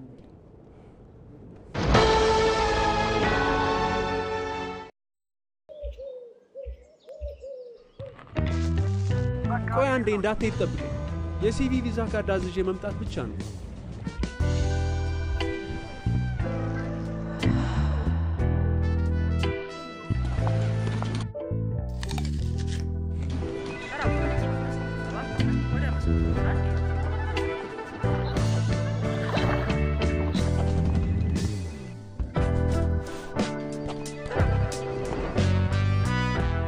ባንኮ በመዳፎ በያዙት ስልኮ ቤቶ ድረስ ከተፍ ይላል። ሰላም ጤና ይስጥልኝ። በማንኛውም ሰዓት በተመቸው ቀን ባሉበት ሆነው የኢትዮጵያ ንግድ ባንክን ቪዛ ካርዶን በስልኮ ማዘዝ ይችላሉ። የሲቢ ሞባይል ባንኪንግ መተግበሪያውን ይክፈቱ። ባንኪንግ የሚለውን ይክፈቱ። ቪዛ ካርድ ሰርቪስ የሚለውን ይምረጡ። ቢፈልጉ ምትክ ወይም አዲስ መጠየቅ፣ የካርዶን አይነትና የሚወስዱበትን ቅርንጫፍ መርጠው ያረጋግጡ። ባንክ የሚመጡት ካርዶን ለመውሰድ ብቻ ነው። አሁኑኑ ያመልክቱ። በፍጥነት ካርዶን ይውሰዱ። የኢትዮጵያ ንግድ ባንክ ሁሌም የሚተማመኑበት ባንክ። እዚህ ሸጎሌ አካባቢ ከሚገኘው ዋናው ስቱዲዮአችን በቀጥታ ስርጭት እየተከታተላችሁት የምትገኙት ዜና ኢትዮጵያ እንደቀጠለ ነው። የአየር ንብረት ለውጥ ተጋላጭ የሆኑ በርካታ ታዳጊ የዓለም ሀገራት በየዓመቱ በቢሊዮን ዶላሮች የሚገመት ገንዘብ እንደሚያጡ መረጃዎች ያመላክታሉ። በካርበን ልቀት ሳቢያም እነኚህ ሀገራት በእጅጉ እየተፈተኑም ይገኛሉ። ባልደረባችን ፋሲካ አያሌው የአየር ንብረት ለውጥ ተጽዕኖ ምን ድረስ ነው የሚለውን ጉዳይ በተከታዩ ዘገባዋ ታስቃኘናለች። ተከታተሉትና እንመለሳለን።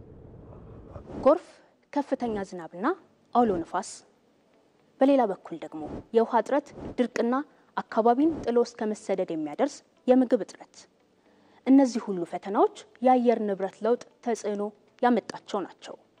በራሳቸው የተፈጥሮ ሀብት ጥበቃ ክፍተትም ሆነ የሌሎች ያደጉ ሀገራት የካርበን ልቀት ሳቢያ በተለይ በማደግ ላይ ያሉ ሀገራት በዚህ የአየር ንብረት ለውጥ ተጽዕኖ ዛሬም ድረስ በእጅጉ እየተፈተኑ ነው። ይህን ተጽዕኖ ያቀላል በሚል ኮፕ 27 የአየር ንብረት ለውጥ ጉባኤ በግብጽ ሻርም አልሼክ በተካሄደበት ወቅት የበለጸጉ ሀገራት በሚለቁት ካርበን ምክንያት በሚደርሰው ብክለት ለሚጎዱ ታዳጊ ሀገራት ማካካሻ የሚያደርግ ልዩ ፈንድ እንዲቋቋም ወስኖ ነበር። ሆኖም አሁንም ድረስ እንደ ሱዳን፣ ደቡብ ሱዳን፣ ሶማሊያና እንዲህ ያሉ በርካታ የአፍሪካ ሀገራት የዚህ ቀውስ ሰለባ መሆናቸው ቀጥሏል። እንደ የመን፣ ህንድ፣ አፍጋኒስታን፣ ሶሪያና ሄይቲ የመሳሰሉ ታዳጊ የዓለም ሀገራትም ከዚህ አላመለጡም። ማምረት የሚችል ሰፊ መሬት ተራቅቶ ሰብል ርቆታል። ለቁጥር የላቁ የቁም እንስሳትም በቁማቸው አልቀዋል። ዜጎቻቸውም በስጋት እንዲቆዩ ሆነዋል። በዚህም ሳቢያ ጎርፍ፣ ድርቅ፣ የዝናብ ወቅት ስርጭትና መጠን መዛባት እንዲሁም የአካባቢ መራቆት የመሳሰሉ የተፈጥሮ አደጋዎች ደጋግመው ሲከሰቱ መመልከት የግድ ብሏል። እነዚህ ተጋላጭ ሀገራትም ታዲያ በዚህ ሳቢያ በየዓመቱ በቢሊዮን ዶላሮች የሚገመት ገንዘብ እንዲያጡም አድርጓቸዋል።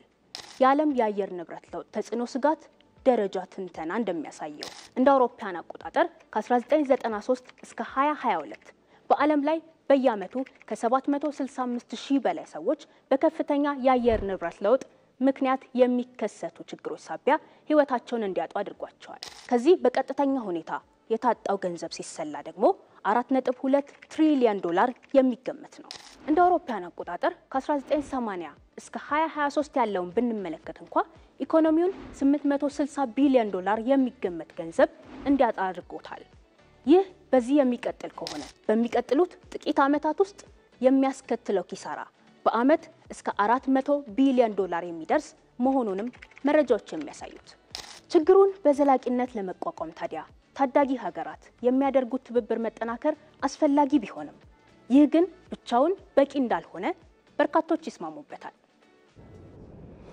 ከዚሁ ከአየር ንብረት ጋር በተገናኘ ወደ ሌላኛው ርዕሰ ጉዳያችን እንሻገር። ኢትዮጵያ የአየር ንብረት ለውጥን ለመግታት በአረንጓዴ አሻራ የወሰደችው እርምጃ ተጨባጭ ውጤት የመጣበት ነው። ይህም በዓለም አቀፍ ደረጃ እንደ ምሳሌ ሊወሰድ የሚገባው መሆኑን የተለያዩ ሀገራት የዘርፉ ተመራማሪዎች ገልጸዋል። ችግሩን በጋራ ለመዋጋት የሚያስችል የጋራ ትርክት እንዲፈጠርም የመምራት ሚናን እየተጫወተች መሆኑ ይገለጻል። ሀብታሙ ተክለስላሴ ተጨማሪውን ይዟል። ዓለም በአየር ንብረት ለውጥ ስትፈተን ሀገራት በተገኘው መድረክ ቃል ከመግባት የዘለለ ነገር ፈጽመዋል ለማለት ያስቸግራል። በየዓመቱ ቃላቸውን አክብሩ ሆኗል የሚስተጋባው። ኢትዮጵያ ግን መፍትሄዎቹ እኛው እንሆንን ያመላከተ እውነተኛ እርምጃን ለዓለም አሳይታለች። በብራዚል ቤሌም እየተካሄደ በሚገኘው 30ኛው የአየር ንብረት ለውጥ ጉባኤም ይህንኑ ነው ተመልከቱ እያለች ያለችው። በእርግጥም የኢትዮጵያን ያህል ማንሰራ የሚሉት የዘርፉ አጥኞች ምስክርነታቸውን ይሰጣሉ። ኢትዮጵያ የወሰደችው ጠንካራ እርምጃ በተለይም በሁለተኛው የአፍሪካ የአየር ንብረት ለውጥ ጉባኤም እንዳየነው አፍሪካዊ ትብብርና አቅምን ለማጠናከር ጉልህ ድርሻ ነበራት። ነገር ግን ኢትዮጵያ ጉባኤውን ከማዘጋጀት ባለፈ የጋራ አፍሪካዊ ትርክት እንዲፈጠርም የመምራት ሚናን ተጫውታለች። አፍሪካዊ መፍትሄን የሚያመላክት አመራርም አስፈላጊ ነው። የአረንጓዴ ልማት ስትራቴጂን ያስቀመጠ ነው። ይህ ደግሞ የእድገትና የአየር ንብረት ለውጥን አቀናጅቶ የሚይዝ አረንጓዴ ኢኮኖሚን ለመገንባትና መካከለኛ ገቢ ካላቸው ሀገራት ተርታ ለመሰለፍ የተያያዘውን እቅድ ለማሳካት የሚያስችል ነው። በዚህ ታዲያ ጠንካራ ኢኮኖሚን ለመገንባት የያዘችውን የረጅም ጊዜ እቅድ ለማሳካት እየሄደችበት ያለው መንገድ ሊደነቅ የሚገባ ነው። የነጣው የገረጣው ማብቀል የተሳነው መሬት ማገገም ጀምሯል። ወዙ መለስ ካለም ሰነባበተም። በአረንጓዴ አሻራ መርሃ ግብር እንቅስቃሴውም የኃይል አቅርቦቱም ታዳሽ ኃይልን ምርጫው ካደረገ ዓመታት ተቆጥሯል። ኢኮኖሚውም አረንጓዴ እንዲሆን ጽኑ መሰረት እየተፈጠረ ነው። እነዚህን ሁሉ ለመታዘብ እድሉን ያገኙ የኢትዮጵያን ያህል ያለውን የሆነ መፍትሄ ያመላከት የለም እስኪባል አፈጻጸሙ አስደናቂ መሆኑን ያነሳሉ። The Green Legacy program that Ethiopia has been able to spearhead ኢትዮጵያ የአየር ንብረት ለውጥን ለመዋጋት የምታከናውነው የአረንጓዴ አሻራ መርሃ ግብር የካርበን ልቀትን ለመቆጣጠር ብቻም ሳይሆን የተራቆተ መሬት እንዲያገግምና የደን ሽፋኑ እንዲጨምር የሚያስችል በዓለም አቀፍ ደረጃም እንደ ምሳሌ ሊወሰድ የሚገባው ነው። የኃይል አማራጭ ቅንጅት፣ አስተማማኝ በሆነ መልኩ ተጋላጭነትን መቀነስ፣ የውሃ ሀብት አጠቃቀም እንዲሁም ምርታማነትን የማሳደግና የምግብ ዋስትና ጉዳዮች በሙሉ የዚህን የአረንጓዴ አሻራ መርሃ ግብር ትኩረት እንደሆኑ እረዳለሁ። ኢትዮጵያም በዚህ ላይ እየሰራች ያለችው ስራ ጠንካራ ነው። ኢትዮጵያ የደን ሽፋኗን እያሳደገች በመሆኑ የአየር ንብረት ለውጥን ለመዋጋት አቅም እያገኘች መጥታለች። ይህ ደግሞ የኢኮኖሚ ሆነ ማህበራዊ ጠቀሜታው ከፍ ያለ ነው። በብራዚል ቤሌም መካሄድ በቀጠለው የዓለም የአየር ንብረት ለውጥ ጉባኤ ኢትዮጵያ ስራዎቿን ባነሳችባቸው ባሳየችባቸው መድረኮች ሁሉ ይህስ ምሳሌ የሚሆን ነው ይባልለታል። ለካስ እንዲህ ማድረግ የምንችል ነበር ቁጭትን ፈጥሮ በርካቶች ሐሳባቸውን ሰጥተዋል። ከሁሉ በላይ ፖለቲካዊ ቁርጠኝነቱ ከፍ ያለ ነውና አሁን ከሚነገርለት በላይ እንደምትፈጽምም ሁሉም እርግጠኛ ነው። በእርግጥም ኢትዮጵያ በስራዎቿ የትርክቱ መሪ ምሳሌ ሆና ታይታለች። የኢትዮጵያ መንግስት በራሱ ተነሳሽነት አፍሪካንና አፍሪካውያንን በማስተባበር በዚህ ላይ ለውጥ ለማምጣትና ችግሩን በጋራ ለመዋጋት የሚያደርገውን ጥረት እናደርጋለን። የአፍሪካ አህጉር ራሱን የአየር ንብረት ለውጥ ተጽዕኖ ተጎጂ ብቻ አድርጎ ከመመልከት ወጥቶም የመፍትሄ አካል መሆን አለበት። ኢትዮጵያ ደግሞ ይህን የመፍትሄ እሳቤ ከፍ አድርጋ ይዛ መጥታለች። ተጽዕኖውን ለመከላከል የተራቆተ መሬትን ማልበስ ትኩረት ሊሰጠው ይገባል። ኢትዮጵያ ደግሞ ይህን ስራ በከፍተኛ አጽንኦትና ስፋት እየሰራች ነው። በዚህ መጠን መስራት እንደሚያስፈልግ ጭምር ለዓለም እያሳየችበት ነው። ተጎጅነን ብሎ ከመቀመጥ መፍትሄውም እኛውንን ብሎ መጀመር ኢትዮጵያ ያሳየችው አቋም የጸናችበት መርህ ነው። ሀገራት በዚህ ትጋትና ቁርጠኝነት እንዲሰሩ ነው በቤሌሙ ጉባኤ በየመድረኩ የተጠየቀው። ለኢትዮጵያ ቴሌቪዥን ለተጠናቀረው ዘገባ ሀብታሙ ተክለስላሴ፣ ብራዚል ቤሌም። ይህ በዚህ እንዳለ ኢትዮጵያ በአረንጓዴ ልማት ላይ ያሳካቻቸው ያሉ ድሎች ዓለም አቀፋዊ ተደማጭነቷን እየጨመሩላት ስለመሆኑ ከአዲስ ቀን የሀገር ጉዳይ እንግዳ የነበሩት የፕላንና ልማት ሚኒስትሯ ዶክተር ፍጹም አሰፋ ገልጸዋል። ኢትዮጵያ የምታረጋቸው የአየር ንብረት ለውጥ የመከላከል ስራዎች በሀገር ውስጥ ብቻ ሳይሆን ለዓለም ሁሉ እንደምታ ያላቸው ናቸው። ዛፍ መትከል እንግዲህ ዛፍ ካርበንን ሲስብ የኢትዮጵያን ካርበን ብቻ አይደለም የሚስበው። አረንጓዴ አሻራ ለዓለም የተሰጠ ስጦታ ነው። ይሄን ስጦታ ነው ዓለም እንግዲህ ሪኮግናይዝ ያደረገው ወይም እውቅና የሰጠው።